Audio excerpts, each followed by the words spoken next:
Hey, listen up. Have you ever felt it? That gut feeling, that cold dread when you know you're about to face something unfair, something that just feels wrong deep down in your bones. Maybe it's in a store or at a meeting or even in a place that's supposed to be about joy and celebration. That unspoken judgment, that subtle challenge just because of who you are or where you come from. Today we're diving deep into a story that cuts right to the heart of that feeling. It's about a man, a decorated Marine, a father who just wanted to see his daughter graduate. But what happened next? Well, let's just say it was a standoff that silenced a room, revealed the true meaning of loyalty, and proved that sometimes the quietest presence speaks the loudest truth. This isn't just a story. It's a testament to every single one of us who's ever been doubted, pushed aside, or told we don't belong. Get ready, because this is the silent stand. The California sun beat down with a gentle warmth, reflecting off the sparkling white caps and gowns of Cedarwood High's graduating class. The air buzzed with 1,000 tiny conversations, a symphony of excited chatter, parents cheering, and the distant nostalgic scent of concession stand popcorn mixing with freshly mown grass. For Marcus Thorne, a man whose life had been a series of precise operations and calculated movements, this day was a different kind of mission. He pulled his meticulously kept pickup truck into the packed parking lot, his deep blue Marine dress uniform pressed to perfection, feeling both familiar and foreign on his frame. He wasn't trying to impress anyone. His polished boots and crisp lines were simply a reflection of a discipline etched deep into his soul. As he stepped out, the noise of the crowd seemed to soften, replaced by the quiet echo of his own thoughts. 8 hours he'd driven from the dry, quiet solitude of his ranch near Bakersfield to be here to witness this moment. He could have flown, sure, but his late wife Lena had always loved road trips. Even 2 years after she passed, he still felt her presence strongest on the open road, especially in this truck, her favorite. He reached into the glove compartment, his fingers tracing the worn edges of a small creased photograph, Lena beaming, holding a tiny Maya in her arms. "I promised you," he murmured, slipping it into his jacket pocket. "I wouldn't miss it." The walk into the stadium was slow, deliberate. Every step carried the weight of years of sacrifice, of a love that transcended time. Inside, the energy was electric. Rows of metal chairs filled the field bleachers, overflowing a sea of faces eager for their moment. Marcus found his seat in the designated family section, his eyes scanning the sea of graduates until he spotted her. Maya, tall and graceful, with her mother's eyes, a nervous smile playing on her lips. 18 years gone just like that. He remembered holding her the night she was born, still in uniform, dirt under his fingernails, having flown in from Okinawa on a frantic 4-day leave. Now here they were. He settled into the plastic chair, a quiet anchor in the joyful chaos. People around him stole glances, some offering quick appreciative nods at his uniform, others doing a double take before quickly looking away. Marcus had seen those looks his entire life. The silent calculations, the assumptions, the unspoken questions that often followed a black man in a uniform like his. He'd learned long ago that stillness was often more commanding than movement, and that dignity was a shield against baseless judgment. He didn't react. His focus narrowed to the stage, to Maya, to the profound weight of the photograph against his chest. The first notes of pomp and circumstance swelled, and the crowd rose. The national anthem followed, hands over hearts. Marcus didn't move his hand. His whole presence was a salute. He thought of Lena again, how she would have cried through the entire ceremony, how she would have fixed Maya's hair 3 times before letting her leave the house. His eyes remained fixed forward, soaking in the moment, until the final note faded. That's when 2 uniformed figures began walking down the side aisle, their trajectory clear, and their destination unmistakably him. They weren't police. Their black polo shirts and badges read Event Security Services. Officer Brooks, a man whose shoulders seemed wider than the aisle itself, led the way, his face set in a tight, unyielding mask. Behind him, Officer Davies, younger, lankier, chewed gum with an air of mild annoyance. Marcus noticed them immediately, but didn't flinch. He'd spent a lifetime in situations where appearances could be deceiving, where a seemingly routine encounter could quickly turn. His training taught him that. So he kept his eyes forward, his hands resting loosely on his thighs, a picture of calm anticipation. Brooks stopped beside him, leaning down just enough for his voice to cut through the lingering buzz of the crowd. "Excuse me, sir." He said the words polite, but laced with an undeniable edge. "We're going to need you to come with us." Marcus slowly turned his head, his gaze steady. "Is there a problem?" Davies stepped forward, a faint sniff of superiority in his tone. "Yeah, this section's for families of graduating seniors only."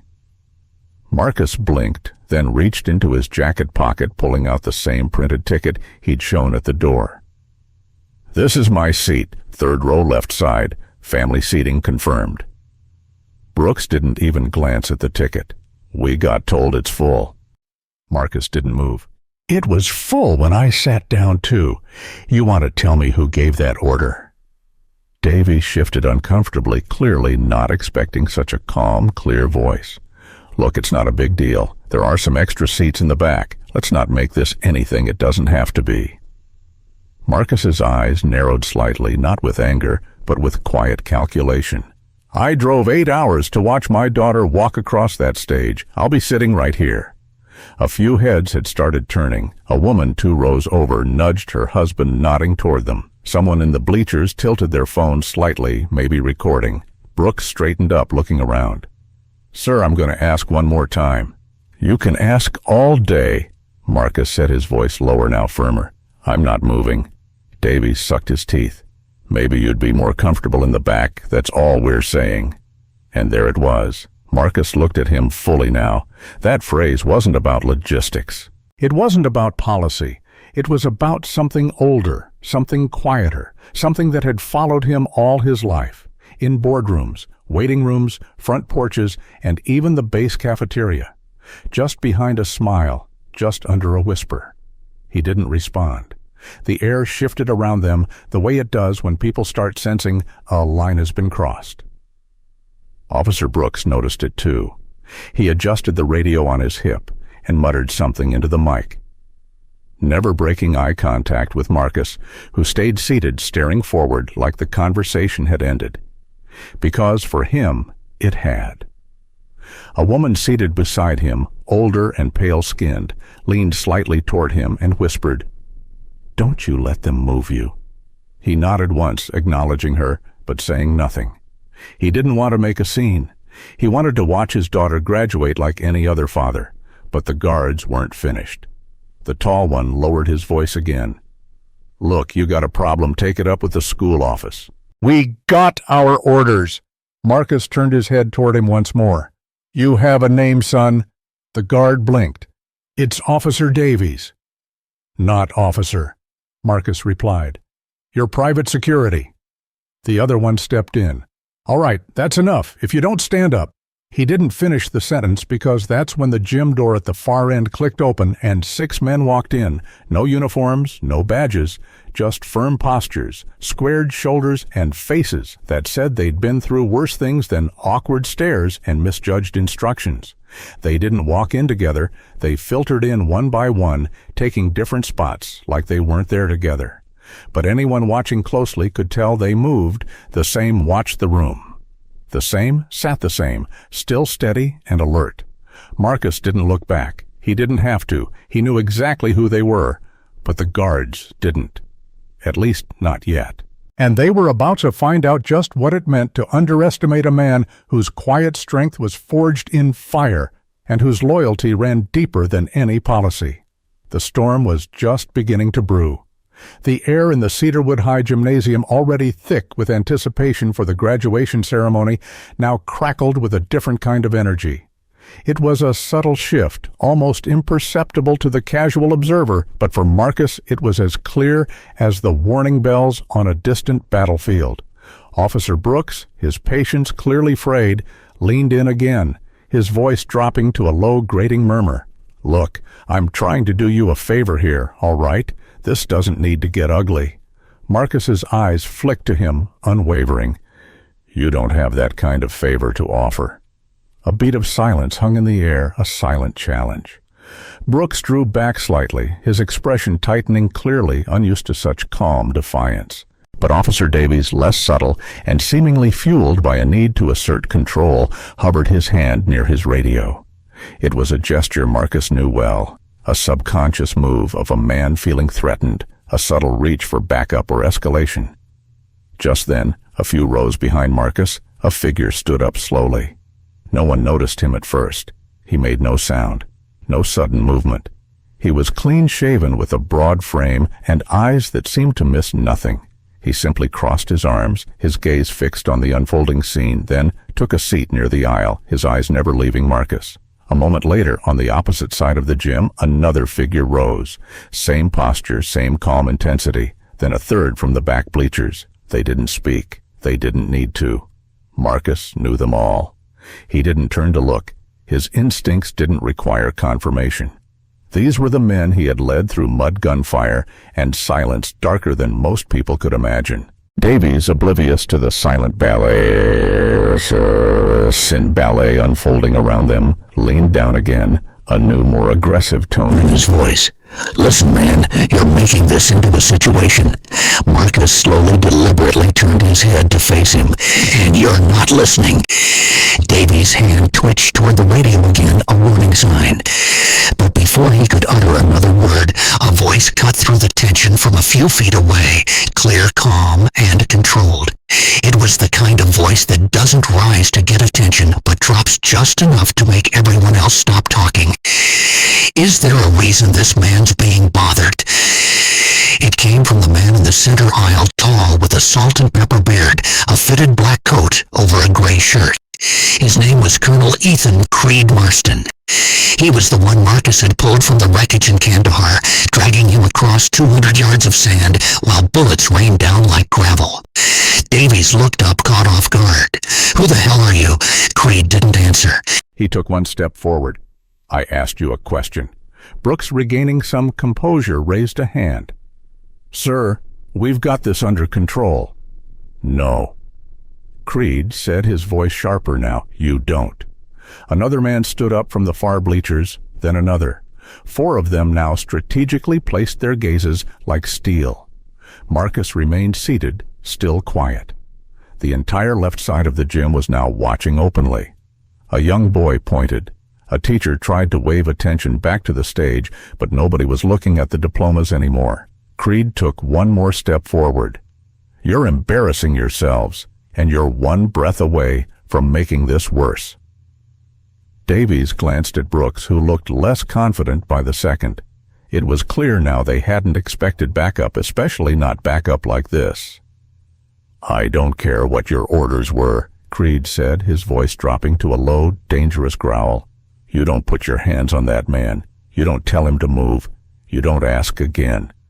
The silence in the gym felt tight, the kind that didn't come from fear but respect. A quiet respect that started to swell as more people realized what was happening. Marcus finally looked up at Creed and gave the smallest nod. Not a thank you, not a request, just recognition. Creed's eyes softened for a moment, then he stepped back and took his seat again, arms folded. But the tension hadn't left the air. Not yet, and the people watching were waiting to see what the guards would do next. This scenario, this subtle yet palpable prejudice, was not new to Marcus. He'd lived it. It was the insidious nature of assumptions, the casual judgment veiled in procedure.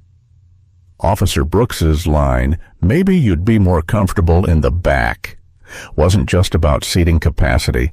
It was a subtle attempt to diminish Marcus, to put him in his place. It's a common mistake in power dynamics, mistaking compliance for comfort and quiet dignity for weakness. Often those in authority, particularly when unchecked or operating from unconscious biases, fail to truly listen or see the individual they are addressing. They cling to their perceived power, missing the true profound strength standing before them. Marcus, a decorated Marine, a leader of men, understood that true authority came from within, from integrity and earned respect, not from a uniform or a badge. And as more of his brothers in arms began to rise, a silent, powerful alliance was forming, ready to put that truth on full display. The storm wasn't just brewing, it was about to break. The gymnasium, once a hub of excited chatter, had fallen into an almost complete hush. All eyes were now fixed on the brewing standoff in the third row. Officer Brooks, his face a mask of frustration, tried one more time. "Sir," he said, his voice now louder, edged with a desperate authority, "this is your last warning." Marcus didn't flinch. "To do what exactly?" he asked, his voice steady, challenging. Brooks stepped forward, leaning in so close his belt brushed Marcus's knee. "To stop making a scene, we don't want any trouble. Just move to the back." Marcus turned his head and looked him dead in the eye. "You're the only one causing trouble." Brooks's nostrils flared, and then the words slipped out raw and unfiltered. "You think wearing that uniform makes you better than everybody else? This is a high school, man, not your base." A gasp rippled through the rows around them. A little girl stopped squirming in her seat. A dad with a camera froze mid-zoom. Even Officer Davies took a half-step back, as if the words had landed heavier than he expected. Marcus didn't blink. He took a breath, not to calm himself, but to stay grounded. "You need to walk away." Brooks didn't. Instead, his hand dropped to the front of his belt, not on a weapon, but near enough to feel threatening, and that's when Creed stood up. He didn't yell. He didn't posture. He just stepped into the aisle slow and focused, like the conversation had become his business now. The gym wasn't dead silent, but it was close. Creed's voice, clear and resonant, cut through the tension. "If you touch him, you'll answer to me." Brooks wheeled around. "And who the hell are you?" Creed took another step forward. "The man who's telling you this ends right now." One of the school board members, a nervous-looking woman, noticed what was happening and whispered something to the principal. An assistant principal, her walkie-talkie clipped to her side, got up and started moving toward the back of the gym, probably calling for backup. The school staff was finally realizing this wasn't going to die down quietly. More SEALs rose from their seats, spread across the room. No formation, no spoken cue, just a unified instinct that kicked in all at once. By now, all six were standing. Brooks looked around, his bravado finally cracking. He was no longer just dealing with some angry parent. Something was profoundly different about these men. They didn't fidget. They didn't shift from foot to foot. Their presence filled the space like pressure before a storm. Creed took a step closer. "You've got two choices: walk away now, or watch this go somewhere you don't want it to go." Davies' voice finally cracked through a plea. "Let's just back off, man." But Brooks still hesitated, his pride warring with a dawning fear. Marcus spoke again, not to Brooks, but to Creed, his voice a quiet sigh.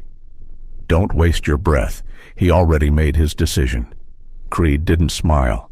He just lowered his voice one last time. "Don't mistake silence for weakness." Finally, Brooks stepped back, not much, but enough. His hand dropped away from his belt. His face burned, but he was outnumbered and outclassed. The principal appeared near the aisle, whispering quickly to the guards. Whatever she said was quiet but firm enough to send them both walking toward the back exit. They didn't look at anyone on their way out. Marcus exhaled, slow and steady. Creed sat back down without a word. All six SEALs remained standing, but the moment still hung in the air. And Maya Thorne, from the lineup of students, her hands clenched at her sides, was watching everything. The gym faded. The stage, the banners, the faces, all blurred into the background of Marcus's mind. His eyes were still open, but his memory yanked him backward 15 years ago. Afghanistan. It was late afternoon in Kandahar province. The sun didn't set gently there. It crashed down like a hammer, turning the sand to rust and the air to steel. Marcus, a gunnery sergeant back then, had just finished briefing his unit when everything went sideways.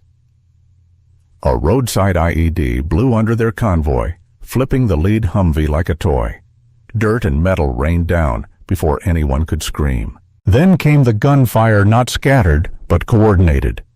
Marcus didn't think. He ducked behind what was left of a doorframe, surveying the chaos. Smoke clouded the edge of the valley, but he saw 6 men down, trapped behind the burning wreckage of a second vehicle. Most were pinned. One was already trying to crawl forward, dragging another by the vest. That was Creed Marston. He had just 3 months in country and a bullet through his thigh. Marcus bolted. No hesitation, no radio call. He ran through open ground, dodging bursts of gunfire, sliding into cover behind a blown axle. Creed looked up, blood on his temple, gasping. "You're bleeding," Marcus had said. "You noticed." Creed coughed. Marcus grabbed the straps of the downed soldier beside him, Sergeant Rojas, and began pulling. Creed pushed from behind, wincing with every inch. "Where's Miller?" Marcus shouted. Creed pointed weakly, left side under the hood. That's when Marcus saw him, a young SEAL pinned under part of the engine block leg, trapped. He was yelling for help, but too far gone to move. Without pausing, Marcus told Creed, "You keep low and move when I move." Creed nodded. That's when he truly began to understand what leadership looked like. Marcus sprinted across again. His foot hit gravel, then bone, but he didn't stop. He slid to Miller, crouched low, and gripped the edge of the mangled hood with both hands. It wouldn't budge. "Gunny, don't!" Miller shouted. I'm good! You're not staying here!" Marcus braced, one foot dug deep, and lifted. His shoulders strained. His ribs ached. The metal groaned, but it rose just enough for Miller to yank his leg free. They fell back together, crawling toward the ridgeline. Gunfire cracked overhead. Creed returned with Rojas limping on his good leg. 2 others followed, Sergeant Lim and Captain Hayes, faces blackened with ash rifles at the ready. When the firing stopped, there were no cheers, no victory speech, just silence and breathing. All 6 of them were alive. Marcus was the last to check out. He stayed on rear watch until the dust settled and the medevac arrived. He didn't speak for a long time after that, but Creed remembered. They all did. After that day, there was never a doubt. If Marcus asked for anything, anywhere, anytime, they'd be there, no matter what. Back in the gym, Creed sat quietly in his chair, eyes fixed on the guards still standing near Marcus. He wasn't thinking about war. He was thinking about promises. The man who had dragged him out of a war zone was now being harassed in front of a high school stage for trying to watch his daughter graduate. He clenched his fists. Another SEAL, Staff Sergeant Ramirez, walked in and sat 4 rows back. Then Lieutenant Commander Wells found a spot along the right side bleachers. They didn't speak. They didn't need to. Marcus glanced toward the back of the gym now, just briefly. His eyes met Ramirez's. That was enough. But the guards didn't understand what those looks meant. Not yet. And the moment they made the next move, they'd learn real fast. The ceremony pressed on, at least on the surface. Names were still being called, families clapped, some too loudly, trying to cover up the tension that now thickened the air. But the attention had shifted. Eyes that had once been glued to the stage now kept drifting toward the 3rd row on the left, where Marcus Thorne sat like a statue, and 2 guards stood, like they didn't know what to do next. The power of presence was undeniable, and for a few quiet moments, it eclipsed everything else. The stage was set for the next chapter of this unexpected drama. From her spot in the student lineup, Maya Thorne had seen it all. From the minute the anthem ended and the 2 guards started walking toward her father, a cold dread had settled in her chest. At first she tried to rationalize it. Maybe they were just helping someone find a seat. But then she saw the way her dad sat so still, so composed, yet utterly locked in. She'd seen that look before, the same steel that refused to bend, the same quiet dignity he'd worn when she was 12, and came home crying because someone at school had said something they shouldn't have. He hadn't raised his voice then either. Maya kept her eyes glued to the scene, straining to hear, though the words were lost in the distance. But body language told her enough. She saw the guards leaning in too close, saw her father calmly staying seated, and then she saw him, a tall man in a dark coat, standing up. And somehow Maya knew that wasn't just apparent. That man knew her father. The way he moved, the way he placed himself between the guard and the row. It was clear he wasn't there for drama. He was there for Marcus Thorne. Then another man stood, and another. It wasn't loud, but it was like the temperature in the room shifted. Everyone was watching now. Maya's heart beat faster. She wasn't scared. She was something else, torn between pride and a simmering fire. She had grown up hearing pieces of her dad's service stories, not the gory parts. He kept most of those to himself, but bits here and there. A buddy who sent Christmas cards every year. A scar that came from somewhere out in the dust. A heavy wooden box in the garage marked Kandahar that nobody ever opened. She never knew the names, never saw the faces. But now they were here, standing like they'd been waiting for this moment, like they'd never stopped having her dad's back. Maya blinked hard, pushing down the burn behind her eyes. She didn't want to cry, not here, not now. The line moved forward. A few names were called, the clapping picking back up slowly, like someone had hit play again. After a pause. But the room wasn't the same anymore. The energy had shifted. It wasn't about balloons or banners now. It was about respect. One of the assistant principals tapped Maya's shoulder and said something she didn't hear. She just nodded. The student next to her leaned over and whispered, "That's your dad." Maya didn't say anything. She didn't have to. The entire gym had seen it, and now everyone in that building understood what kind of man Marcus Thorne was. In the audience, Creed remained standing. He didn't look around for approval. He wasn't scanning for attention. He was watching Marcus still seated in the same plastic chair, hands resting on his lap, eyes locked on the stage like nothing had happened. But something had. The rest of the SEALs stayed on their feet too, not posturing, just present. Their silence spoke louder than any microphone ever could. A few parents clapped louder now with each name, almost as if they were trying to make up for the tension earlier. The gym had become a living thing, stirred awake by a moment of injustice, held steady by the weight of honor. Marcus remained still, not defiant, not bitter, just present, a father watching his daughter take one more step into adulthood. The line was moving faster now. Some students were still fidgeting, adjusting caps, whispering jokes under their breath, trying to enjoy the moment. But Maya wasn't in that space anymore. Her mind kept flashing back to her father, sitting alone, surrounded by faces, but completely centered in that chair, like it had been built just for him. There was something about how he held himself, calm, quiet, unshakable, and something about the way those men, those warriors, rose around him without needing to be asked. Maya realized for the first time that she didn't really know the full weight her father carried. Sure, she'd seen the pictures, the medals in the old wooden box, the folded flag tucked into the bookshelf in the living room. But those things never really spoke. They just sat there like relics. Today they walked. Today they stood. The assistant principal called out the next name, then another. Maya was 3 people away from the stage. She wiped her palms on her gown, tried to slow her breathing. The girl in front of her turned and grinned nervously. "You ready?" Maya smiled a little more than she knew. She stepped forward. On the other side of the gym, Marcus leaned slightly forward. His eyes never left the stage. He didn't clap for every student, not out of disrespect, but because his focus had narrowed to the girl in the black robe with the red and white honor cords, the girl who looked so much like her mother when she smiled. 1 name, 2 names. Then the announcer paused for a second, cleared her throat, and spoke with a bit more weight than before. "Maya Thorne." The name echoed. There was a beat of silence, half a second, maybe less, before the room erupted. Clapping, whistling, cheering. But what stood out wasn't the volume. It was the rhythm of it. The sound wasn't chaotic. It was deliberate, coordinated, deep. The 6 SEALs, still standing, raised their hands and applauded in perfect unison. Each one clapped with force, not performance. A salute without the salute. A gesture that said, "We see you. We see your father. We honor both."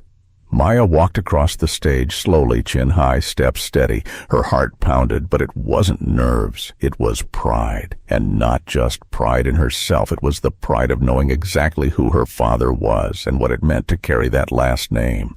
She took her diploma from the principal, shook her hand, and turned toward the audience. Her eyes scanned for one person. found him. Marcus didn't wave, didn't stand. He just met his daughter's eyes and gave the smallest, most meaningful smile of the day. Maya nodded once and stepped off the stage. The applause still hadn't died down. Parents who hadn't said a word all ceremony were now clapping hard. Some stood, a few wiped their eyes, not sure exactly why, but feeling like they'd just witnessed something that mattered.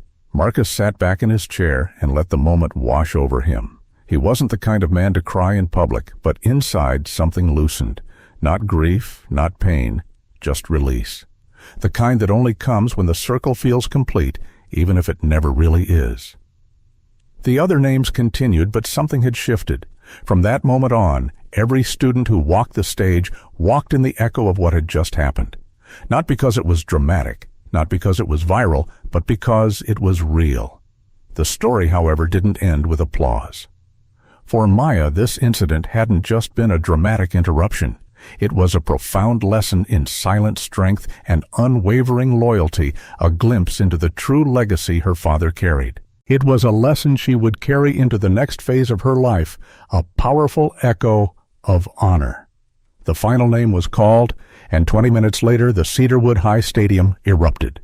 Everyone stood as the graduating class threw their caps into the sky, screaming with relief and hugging like they hadn't seen each other in years.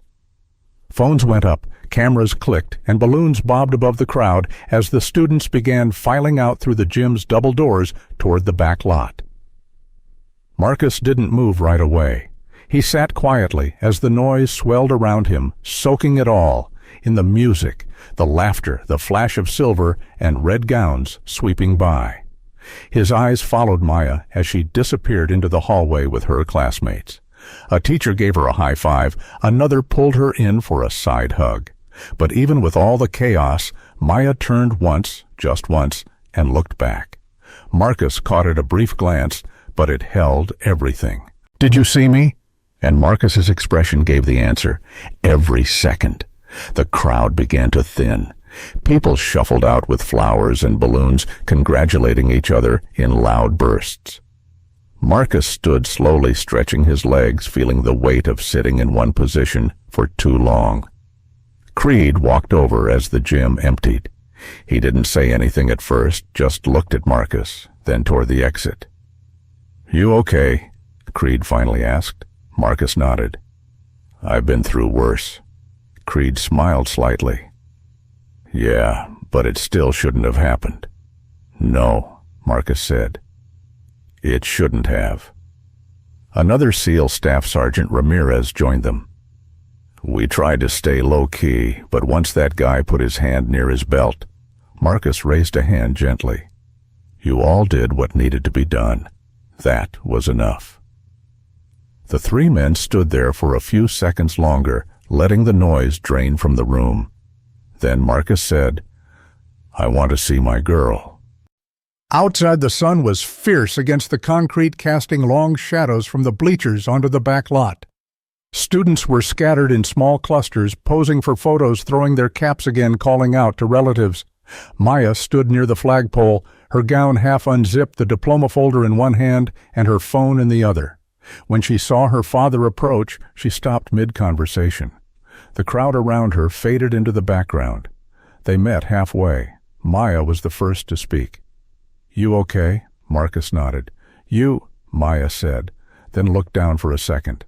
"They tried to move you, I know." Maya's jaw flexed. "I was ready to walk off that stage, Dad. I swear, I was 2 seconds from saying something." Marcus placed a hand on his daughter's shoulder. "And that's why you didn't." Maya looked up. "What do you mean?" "Because you knew I could handle it." Marcus replied, his voice soft but firm. "And because you handled your moment like a woman. You didn't let anybody take it from you." Maya held her breath for a second. "Who were those guys that stood up?" Marcus glanced behind him. The 6 SEALs were now outside, 2 gathered near the exit, talking quietly. They weren't looking for attention, just keeping an eye out like always. "They're men I bled with," Marcus said. "Men who know what loyalty means. Men who don't forget." Maya nodded slowly. That was powerful. "It was necessary," Marcus replied. "Sometimes silence is louder than shouting, and sometimes standing up without speaking says more than 1,000 words." For a moment, neither of them said anything. Then Maya smiled. "You gonna tell me those war stories now?" Marcus chuckled. "Some of them. You're old enough for the real parts now." They stood there shoulder to shoulder, not just father and daughter, but two people connected by something that couldn't be explained, only lived. Across the lot, Creed raised a hand, not a wave, just a gesture of respect. Maya returned it without hesitation.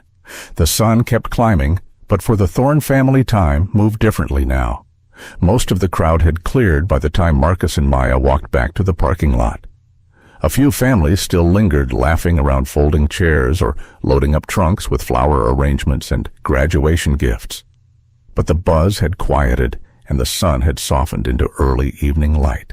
Marcus unlocked the pickup truck, the same one Lena used to drive to parent-teacher meetings and weekend road trips.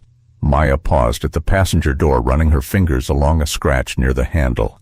"She would have been screaming the loudest today," Maya said softly. "She would have made you retake every photo until your smile looked just right." Marcus replied, managing a grin. They climbed in, shutting the doors behind them. The car was warm from the sun, but it felt like a cocoon, sealed off from the rest of the world. For a few breaths, Maya turned to face her father. "I gotta ask, why didn't you say anything to those guards? You just sat there." Marcus looked out the windshield, his gaze distant yet focused. "Because, Maya," he began, his voice taking on a deeper, more profound tone. "What happened today wasn't just about me and those guards. It was about something bigger. It was about seeing through the small battles to fight the larger war within ourselves. Those men," he nodded towards the spot where the SEALs had been, "they understand that true strength isn't about how loud you can yell, but how firmly you can stand when the world tries to move you." He paused, turning to meet her gaze, a small knowing smile on his face. "And when you carry yourself with that kind of quiet dignity, when you know who you are and what you stand for, sometimes, just sometimes, the universe sends you a little backup." He started the engine, the familiar rumble a comforting sound. "Your mother knew that." "That's what I learned in the Corps, and that's what I hope you carry forward. That's the real legacy, Maya. Not just the uniform, not just the medals, but the unbreakable spirit." The truck pulled out of the parking lot, heading home, leaving Cedarwood High behind. But the silence that had filled the gym, the unspoken bond between a father and his loyal brothers, and the proud realization of a daughter, that was a legacy that would echo long after the cheers had faded. It was a promise unspoken but profoundly felt that no matter what life threw at them, the Thorne family would always stand firm, held together by quiet strength and an unyielding loyalty that ran deeper than any challenge. And so, as the California sun dipped below the horizon, painting the sky with hues of orange and purple, Marcus Thorne and his daughter Maya drove away, leaving Cedarwood High behind. But the silence that had filled the gym, the unspoken bond between a father and his loyal brothers, and the proud realization of a daughter, that was a legacy that would echo long after the cheers had faded. This isn't just about a father and his daughter or a few veterans standing up for their own. It's a powerful reminder for all of us, especially for every black man, woman, and child who has ever been made to feel less than. It's a testament to the unshakable strength found in quiet dignity, to the unbreakable spirit forged in adversity, and to the profound power of loyalty that transcends words. Because when you know who you are, when you stand firm in your truth, and when you carry yourself with the quiet courage of someone who's walked through fire, well, sometimes the universe truly does send you exactly the backup you need. If this story resonated with you, if it reminded you of a time you had to stand firm, or if it just gave you that rush of knowing what true loyalty looks like, then hit that like button right now. Don't forget to subscribe and turn on notifications so you don't miss more powerful stories like this one. And, most importantly, share this video. Share it with someone who needs to hear it, someone who needs to be reminded that their quiet strength is their superpower. In a world that often tries to dim our light, let's keep shining, keep standing and keep amplifying stories that inspire us all.